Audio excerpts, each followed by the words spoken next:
sound everyone knows. Nobody can really explain it. You pull your finger, a pop echoes through the room. Some find it satisfying, others wince and look away. But what just happened inside that joint? For 100 years, scientists couldn't agree. Was it a bubble forming or collapsing? The answer required a man, an MRI, and a string. Welcome to a tiny mystery hidden in your hands. Your knuckles are synovial joints, lubricated by thick fluid. Inside that fluid, dissolved gases, mostly nitrogen and oxygen. When you stretch the joint, pressure inside drops sharply. Something happens in milliseconds, and it makes that sound. The first serious study came in 1947 in London. Two researchers, Roston and Haines, were about to look inside the pop. They x-rayed fingers mid-crack, St. Thomas's Hospital. They saw a dark gap appear inside the joint. Their conclusion: a gas bubble had suddenly formed. This became the textbook answer for decades. Then, in 1971, a new study challenged everything. Researchers Unsworth, Dowson, and Wright watched the bubble closer. They argued the pop wasn't formation, it was collapse. The bubble forms silently, then implodes with a snap. The science world split. Two camps, same pop. Cavitation or tribonucleation. For 40 years, the debate stayed unresolved. Then a Canadian doctor decided to settle it. His name was Greg Kawchuk, a professor in Alberta. Kawchuk would film the crack in real time.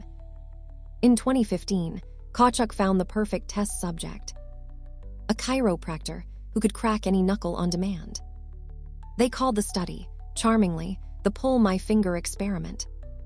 They tied a string to each finger, one at a time, then slid the whole hand into an MRI scanner. The machine filmed the joint in real time. 310 milliseconds, from pull to pop. The footage showed something neither side predicted.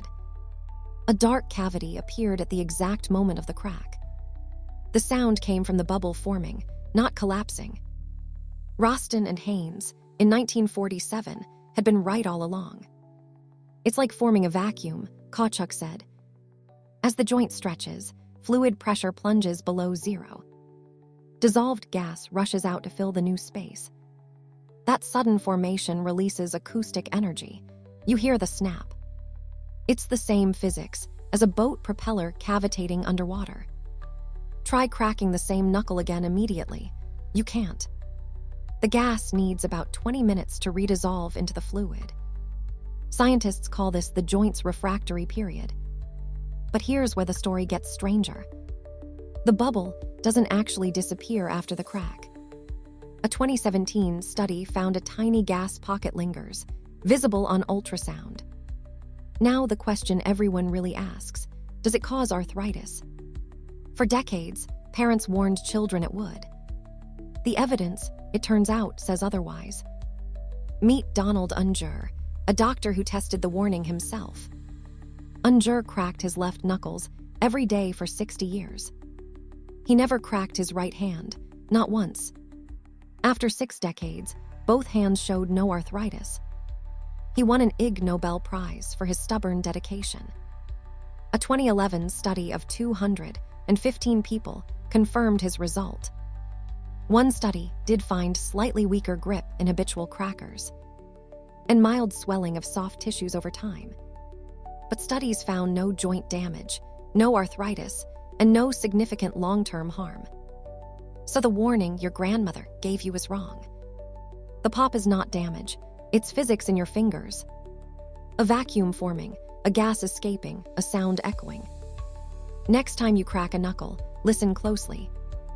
That tiny snap took a century of science to explain.